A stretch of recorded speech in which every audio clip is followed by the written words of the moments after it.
ये शक्ति तो है इनमें, क्योंकि ये इनको इनके इतिहास में, इनके संस्कार में पहले लिखा था कि ये इतना ही कर सकते हैं, वो उन्होंने कर दिया। उसके बाद महाभारत का जब युद्ध प्रारंभ हुआ, प्रथम दिन ही अभिमन्यु की मृत्यु चक्रव्यूह में होगी, भगवान श्री कृष्ण जीवित नहीं कर सके, जबकि पांडवों का कुल नाश हो रहा था। और अभिमन्यु अर्जुन का पुत्र था, भगवान श्री कृष्ण का सगा भांजा था, क्योंकि सुभद्रा भगवान श्री कृष्ण की बहन अर्जुन से ब्याही थी, और सुभद्रा का पुत्र था, भगवान श्री कृष्ण का सगा भांजा था। श्री कृष्ण रो रहा था, सुभद्रा रो रही थी, पांचों पांडव मुंदे पड़े थे। श्री कृष्ण नहीं जीवित कर सके, क्योंकि अभिमन्यु का संस्कार इतना ही था, उसका जीवन शेष नहीं था, उसके सांस श्वास बकाया नहीं थे।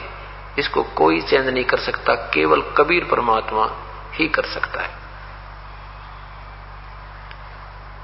अब इन बातों से निर्णायक निर्णय होगा, तुलना से ही जो ना कंपैरिजन होता है। दोनों भगवानों की हिस्ट्री, कबीर परमात्मा की भी हिस्ट्री आप सुनोगे, कहानी सुनोगे, अमर कथा सुनोगे, इन भगवानों के हमने सुने रखी है। फिर भी ये दोबारा दोहरानी पड़ती है, क्योंकि बच्चा बचपन से ही अंग्रेजी पढ़ने लग जाता है, और फिर क्योंकि धार्मिक संस्कार कम ही होते जा रहे हैं, तो ये सब कथाएं भी दास ने पहले आपको ताजा करानी पड़ती हैं, फिर उस भगवान की भी सुनानी पड़ती हैं, ताकि दोनों दुकानों को आप स्वयं देख ले, माल कौन से में ठीक है। अब जैसे आपने सुना है कि सुदामा जी के तंदुल थोड़े से चावल खा के भगवान श्री कृष्ण ने और सुदामा जी का सुंदर महल बना दिया, गणा धन दे दिया।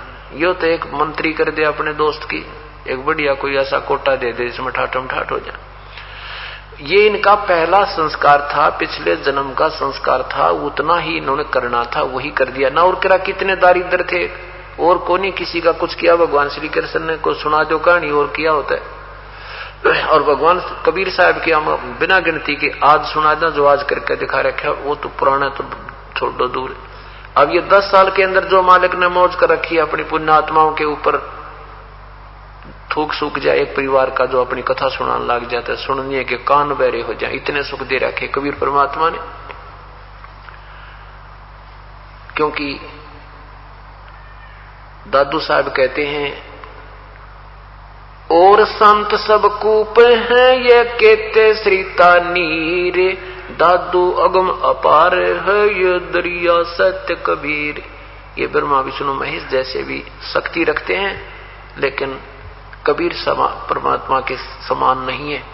जैसे कई तक कुएं हैं, कुओं से भी काम चला, लेकिन खेती सिंचाई कुओं से नहीं हो सकती, और खेती हो बिना केवल पानी तक काम चला ना, कुएं कुएं तो भी काम ना बना जब दरिया या कोई वर्षा साथ ना होता है। तो कहने का भाव यह है कि ये भी संत हैं, इनमें भी शक्ति है, लेकिन ये पूर्ण लाभदायक नहीं है। और कबीर साहब को समझो, ये तो दरिया हैं जिनका कभी जल का अंत नहीं होता, और सब काम आवे, पानी पीने के भी काम आवे, सिंचाई के भी काम आवे, नहाने धोने के भी काम, और कभी अभाव नहीं हुआ।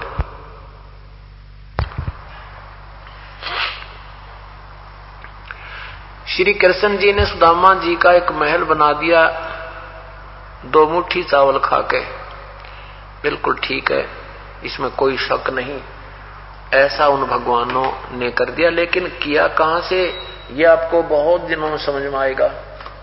ये कैसे हुआ था, क्यों हुआ था, अगर आज ही आप क्लियर किया जाए तो ये आप असमंजस में पड़ जाओगे और सब झूठी कथा लगेंगी, क्योंकि हमने उन झूठी कथाओं को गना सुन रखा है, और हमने सत्य भी फिर असत्य नजर आती है।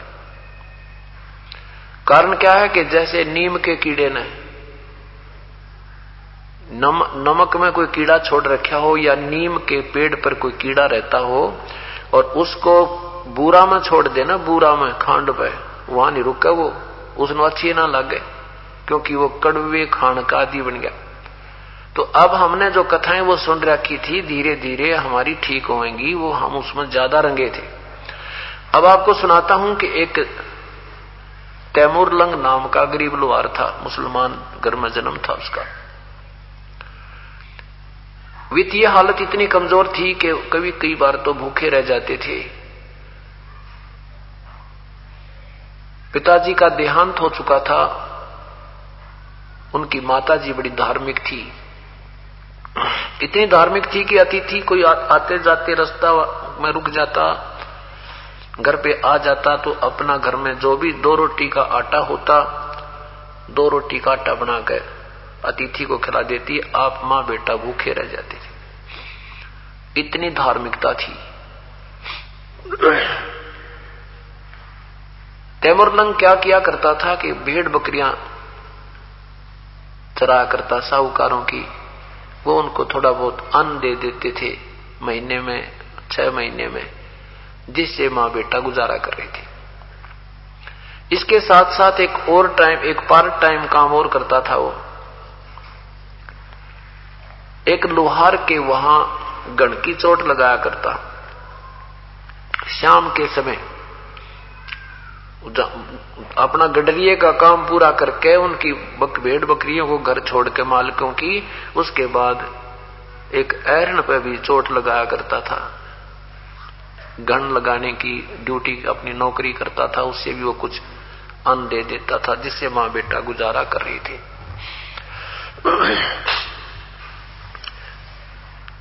एक दिन उसी नगरी के आसपास की नगरी के राजा के अनुचर और उसी नगरी की जवान लड़की को, जो खेतों से पशुओं का चारा लिए आ रही थी, उसको जबरदस्ती उठाकर ले जाने की चेष्टा कर रहे थे। लड़की ने आवाज लगा दिया, अरे तुम तैमूरलंग मेरी रक्षा कर, तैमूरलंग मुझे बचा ले। अब पहाड़ी दौरे तो लठ होता है, और लेकर लठ भाग लिया। मट्टा मटून सिपाही कूट दिए उसने। अब उन सिपाही कई थे, वो एक था। सिपाहियों ने बहुत ज्यादा पीट दिया, बहुत मर्द सम कर दिया और लड़की को ले गए। पहले ये राजा लोग बदमाशी बहुत कराया करते। वो कुछ देर के बाद होश में आया, फिर उसको वो ऐसी बात खटक गई है, भगवान जब मैं राजा बन जाऊं, इस राजा को मजा चखाऊं, इस निकम्मे को, इसने हमारी बहन बेटियों की, हमारे गांव की इज्जत लूटी है। ऐसे उसके मन में खटक लागी, हरदम वही रट रहे। एक दिन भेड़ बकरी चरा रहा था जंगल में, गांव के साथ ही बकरियां दोपहर के समय अपने एक तालाब के आसपास बैठा रखी थी, वृक्ष के नीचे स्वयं खाना खा रहा था।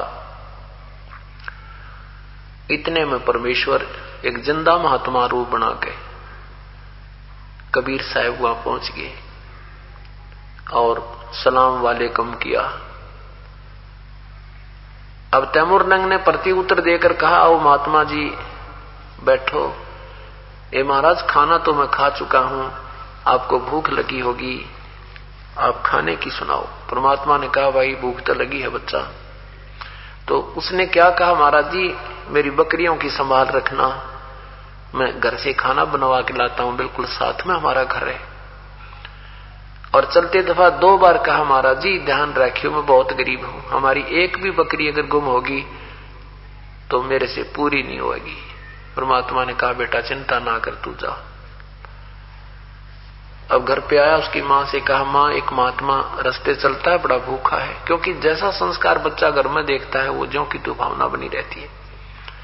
वही मां जो मां को आते जातों को प्रार्थना करके भाई खाना जरूर खा के जाना है, ऐसे ही उन्होंने महात्मा जी इसकी तरफ के लिए कहा।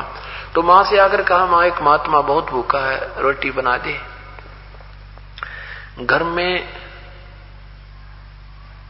2 रोटी का आटा शेष था, बस मां ने तुरंत आटा रोटी बना दी और कहा, बेटा तू ऐसे बकरी छोड़कर मत आया कर, हम बहुत गरीब हैं और कोई बकरी एक भी गुम होगी तो बेटा कैसे पूरा पटेगा।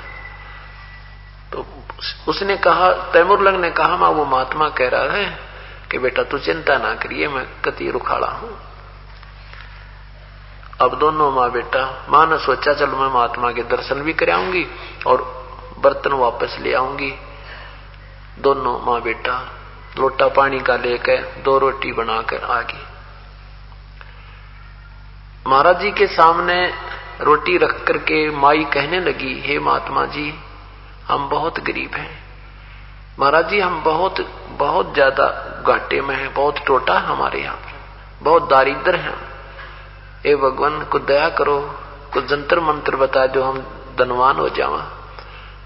परमेश्वर ने कहा बेटी तुम मुझसे उपदेश लो, मैं तुम्हें भक्ति मार्ग बताऊंगा, वो साधना तुम कीजिए, तुम धनी भी हो जाओगे, ठाठम ठाठ